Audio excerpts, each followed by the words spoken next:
qui aime le sport, qui a une culture sportive. Et dans tous les sports, vous allez constater qu'il y a de l'émergence des jeunes partout. Des jeunes qui optent de plus en plus pour l'athlétisme, cette discipline qui essaye de se faire une place parmi les autres sports populaires à Béjaïa. En vérité, c'était mon père qui voyait bien au sprint. Alors, il a décidé de m'inscrire à l'athlétisme. J'ai essayé vraiment beaucoup de sports et je ne m'y suis pas vraiment plu comme ça. Mais quand je suis venu à l'athlétisme, j'ai trouvé le plaisir de faire du sport, le plaisir d'avoir des amis autour qui font avec nous, le plaisir d'être comme une famille comme ça, sportive. Un engouement encouragé par la pratique de cette discipline dans le milieu scolaire. C'est à partir de l'école qu'on découvre les jeunes. Et comme je suis enseignant d'éducation physique, eh ben, nos encadreurs au niveau de l'athlétisme, ils partent plutôt dans les écoles pour, bien sûr, sélectionner les jeunes qui peuvent à l'avenir devenir des grands athlètes. Un véritable levier pour cette discipline qui enregistre des résultats plus qu'encourageants. Cette année, nous avons 3 athlètes qui vont participer, Inch'Allah, au championnat du monde junior. Triki au triple saut, Bouanani Amin au 110 mètres et Jafri au 10 km marche. Voilà, ce sont les athlètes qui sont déjà d'un niveau un peu plus supérieur par rapport aux autres. À cela s'ajoutent les championnats arabes qui vont se dérouler incessamment à Tlemcen. S'ajouteront aussi 2 athlètes, Tajina Ahmed au disque et une fille au 10 km marche, Boumaza Tinhin. Là, c'est au niveau un peu plus haut. Maintenant, au niveau local, il n'y a pas longtemps, la semaine passée, le MBB a eu la coupe interclub en garçon. Disons, la vitrine de l'association, c'est notre athlète Boukmouch Sabar, l'un des meilleurs athlètes du 400 mètres. D'ailleurs, il a participé dernièrement au championnat, l'année passée au championnat du monde en Chine. Il était vice-champion arabe au 400 mètres qui s'est déroulé à Bahreïn.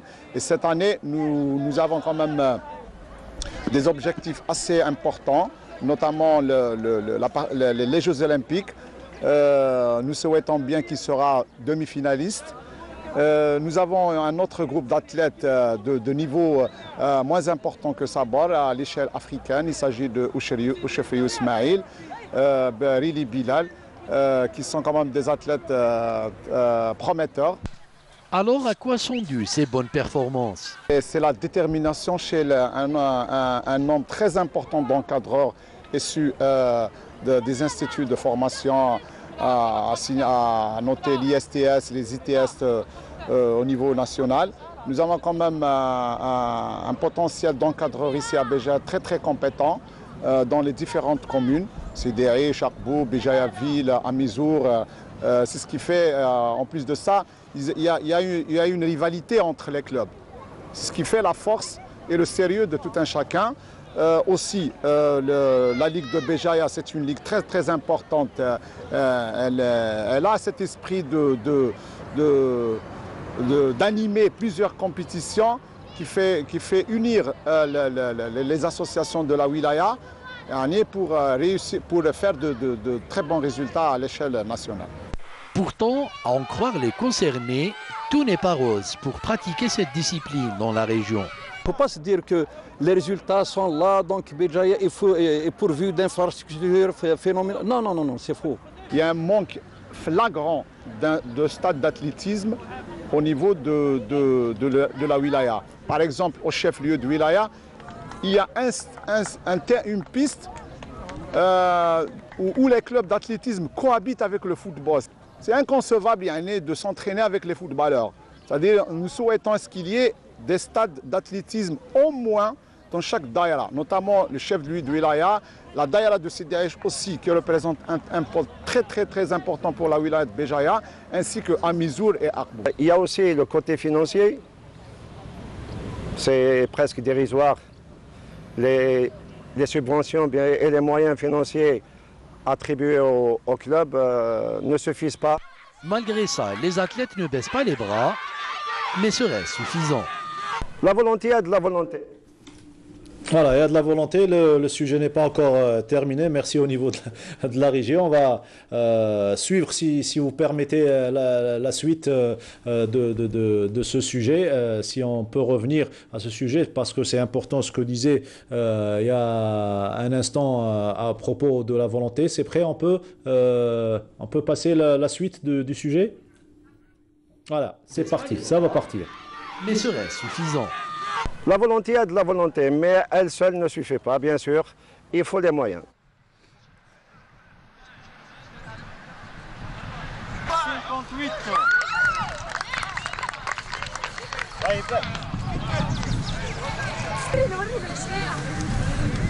Voilà, il faut les moyens, comme vient de le dire notre ami. Déjà un premier commentaire, Abdenour Belkhair, sur cette ville qui respire athlétisme, pas athlétisme uniquement, les autres disciplines. Monsieur Chebarka vient de nous le dire, de nous le confirmer, également natation, volleyball, discipline technique. Oui, c'est une ville connue pour être une ville sportive, à travers le football, le volley, les sports co et la natation.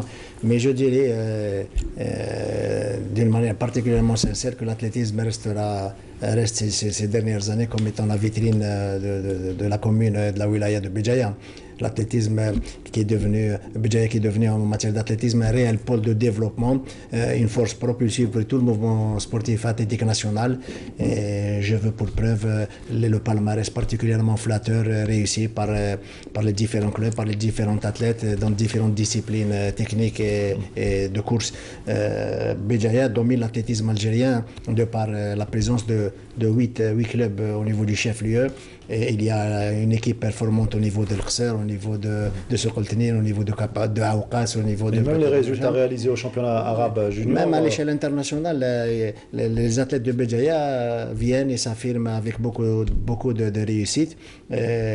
Il se trouve que toute cette mouvance réussie est due particulièrement d'abord à la valeur intrinsèque des jeunes éléments, mais aussi à l'apport considérable des entraîneurs, des techniciens, des dirigeants qui se dévouent au corps et âme pour l'athlétisme, pour la jeunesse locale, qui servent réellement d'exemple pour l'ensemble des entraîneurs et techniciens étrangers. Il y a un petit problème qui se pose pour les jeunes pratiquants de l'athlétisme à Béjaïa, c'est la seule piste qui existe, qui est dans un état lamentable, qui est dans un état de dégradation avancée et qui devient quand même un danger potentiel pour la santé des athlètes.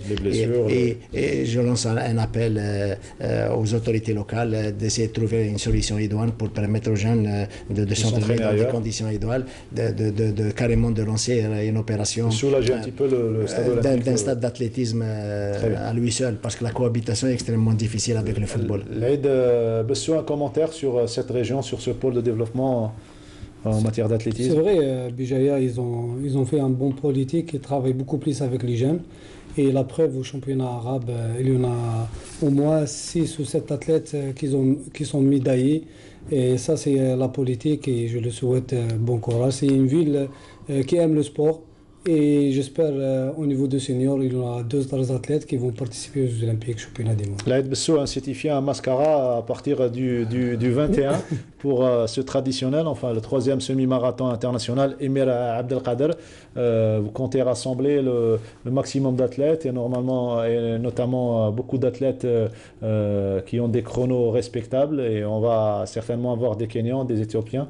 Oui, d'abord, je dois remercier la ville de Mascara qui ont fait la confiance, et je suis le manager de la compétition. Et à la tête de les autorités locales de la wilaya de Mascara, à leur tête, M. Louali et le directeur de la jeunesse et du sport, qui ont mis tous les moyens pour réussir à ce semi-marathon. Et pour l'instant, j'ai une confirmation, comme je t'ai dit tout à l'heure, 15 nations et 21 athlètes de haut niveau. Et parmi ces athlètes, il y a des athlètes qui ont fait champion du monde. Oui. Et j'espère cette année qu'on va réaliser un chrono de 61, mieux que l'année passée. Il y a un beau parcours à Mascara? Oui, il y a un beau parcours. Juste à la fin, il y a des côtes, mais C'est Une cote normal. progressive Ouais, des c'est défenses. progressif. Ouais. Vous étiez à Paris pour négocier avec les managers? Oui, j'ai négocié avec les managers et avec ma connaissance personnelle, avec les athlètes. À chaque fois que je l'appelle, il répond à l'invitation. Ouais. Très bien. Ahmed Chibaraka, je le disais tout à l'heure, dernière ligne droite pour nos nageurs. En matière de préparation, qu'est-ce qui reste? Les stages, les compétitions? Pour les 3 déjà qualifiés et les autres qui doivent réaliser des minimums. C'est vrai que ceux qui sont qualifiés pour les JO ne sont pas ici en Algérie. Donc ils sont pris, ils sont dans de meilleures conditions. Donc il y en a 2 qui sont en France et 2 qui sont les trois en France. 3 en France, très bien. J'allais parler de Mejda qui était au Brésil, maintenant elle se retrouve, elle est en France, effectivement. C'est vrai que la préparation leurs préparations, elles sont pratiquement toutes différentes. Donc Oussama qui est à Talence, donc on ne peut pas dire qu'ils sont bien, qu'ils ne sont pas bien, etc. On peut les juger à travers leurs performances.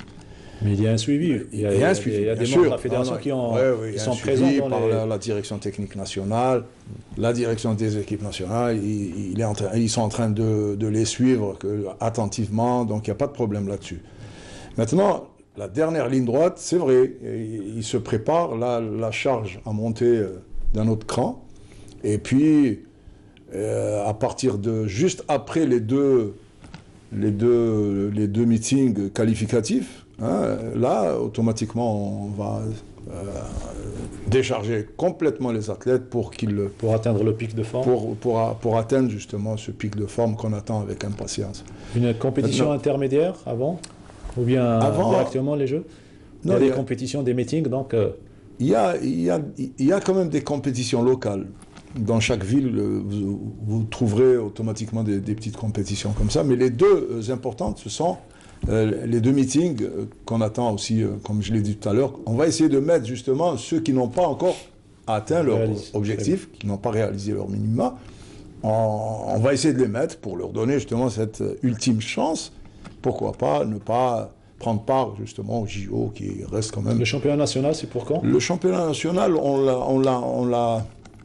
C'est vrai que c'était difficile avec le mois sacré, etc. Je crois qu'il est prévu du 14 au 19 juillet. Juste après le carême. Exactement.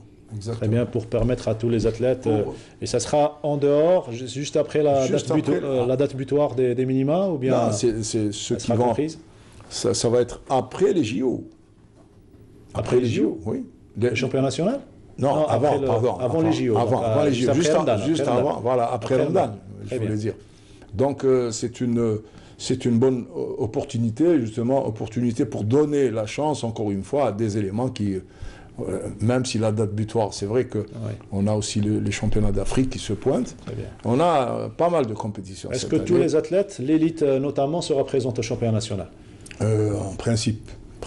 Est-ce que c'est une exigence de la fédération? Oui, c'est une exigence. Pour nous, un championnat national est sacré. C'est comme toutes les autres nations, comme par exemple, prenez le cas des États-Unis. Si vous ne prenez pas part au championnat national, vous ne pourriez jamais aller vers d'autres compétitions mondiales ou internationales. C'est pas possible.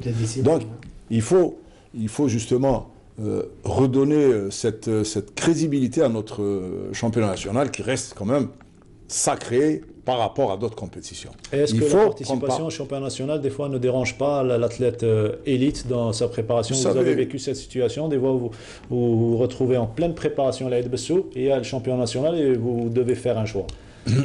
La préparation, prendre part au meeting ou bien le championnat national? Il faut, quand vous avez un objectif, par exemple les Jeux Olympiques, il faut préparer directement l'objectif et il faut pas penser, prendre des risques. Ouais. Mais par exemple, vous êtes au championnat de France, il y a une exigence de prendre part au championnat de France. Ça, c'est un exemple. Peut-être le championnat américain, on prend part au championnat de France et le championnat américain. Et donc, comme vous venez de le dire, c'est une exigence. Bien sûr que il faudrait que ça soit une exigence. Si on veut crédibiliser notre championnat, le rendre, par exemple, crédible, etc., c'est faire appel à tous les meilleurs nageurs et nageuses, aux meilleurs athlètes, toutes disciplines confondues, prendre part justement à leur championnat respectif. Ça, c'est une logique inévitable. On ne peut pas dire oui, c'est un championnat, non, je peux ne pas prendre part et puis je vais à telle ou telle compétition. Non, il y a une exigence justement de la part de certaines fédérations. Malheureusement, ce n'est pas toutes les fédérations qui le font. Moi, je lance un appel, il faut le faire. Il faut le faire. Crédibiliser notre championnat olympique. Voilà. Très bien. Abdallah, j'ai peut-être une explication à donner, hein, comment le vieux dicton, en comparaison et paraison. Ce qui se fait au niveau des grandes nations sportives comme la France, les États-Unis ou l'Allemagne, il y a une densité. Par exemple, sur 1500 mètres ou là, sur 100 mètres, il y a une densité. Il y a une quarantaine d'athlètes qui peuvent postuler à la participation aux Jeux Olympiques. Et il est difficile de faire le tri et on n'a que l'embarras du choix. Donc il est exigé pour ces athlètes de prendre part au national et le tri se fera de lui-même. Chez nous, on a 1 ou 2 athlètes maximum dans des épreuves phares comme ça et on peut se passer de la participation. Par exemple, pour les Américains ou pour les Kenyans, les Kenyans en demi-fond, il est beaucoup plus difficile de gagner une médaille à l'échelle du Kenya qu'au niveau des Jeux Olympiques. Le 100 mètres, par exemple, il est beaucoup plus difficile d'être champion des États-Unis que d'être champion olympique. Donc c'est là où est la différence chez nous. Et vous êtes de ceux qui disent qu'il faut participer au championnat? Non, mais moi j'aimerais que tous les sportifs algériens, les meilleurs sportifs algériens soient présents lors des nationaux, pour une manière pour encourager toute la masse des pratiquants. Parce que là, par exemple, au niveau du judo, il n'y a pas eu l'élite pour le championnat national. On aimerait bien voir en matière d'athlétisme, par exemple, voir courir au national Mkhloufi ou bien peut-être le jeune Kaddar Salim sur 1500 mètres, ce qui ressera un peu. Même Nordine Moussi ne prenait pas part au championnat national. Même Nordine, Hassib Abou-Marqa prenait de temps à autre, et ce qui faisait plaisir à tout un chacun, à tout le monde. Donc, il est beaucoup plus difficile d'avoir sous la main ces athlètes-là lorsqu'il s'agit d'épreuves internationales aussi importantes que les Jeux Olympiques. L'émission touche à sa fin, les 30 dernières secondes. Monsieur Chibaraka, c'est déjà la fin. Ouais, c'est déjà la fin, ça passe. C'est pratiquement à 1500 mètres. Juste un dernier mot. L'été, la natation est une discipline estivale. Il ne faudrait pas qu'on nous ferme les piscines en été.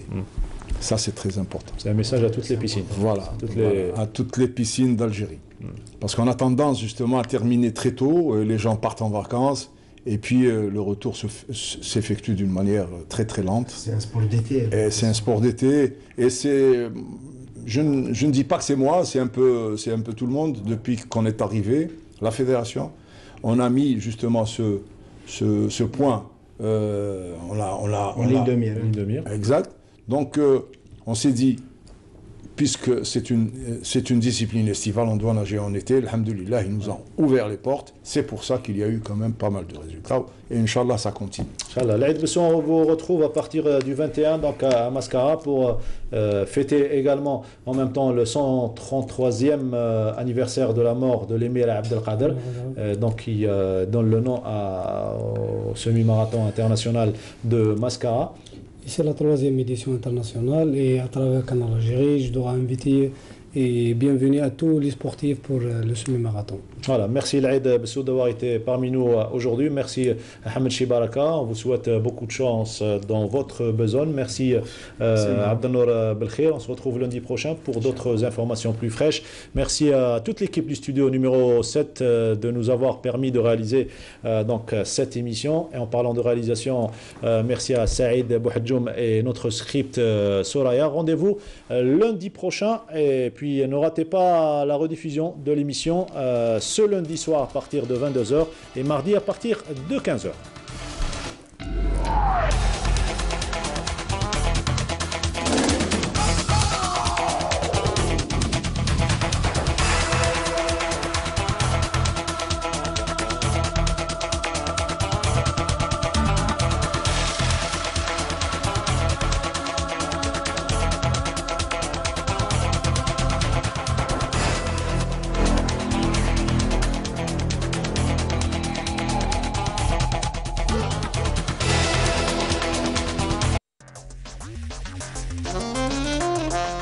En Algérie, ce secteur est en plein essor. L'un des exemples concrets de cet essor est le nouvel Eldorado de l'agriculture algérienne au sud du pays. Ces fruits exotiques dont la réussite n'est plus à démontrer gagneraient à être élargis pour réduire la facture d'importation. Autrefois région phonicicole par excellence, Biskra est en passe de devenir une terre de culture maraîchère. Le figuier de Barbarie est par exemple un produit classique al cactus tout, je dis bien tout, y compris la raquette. Tout peut être utilisé et transformé. Durabilis, mardi 19h30 sur Canal Algérie.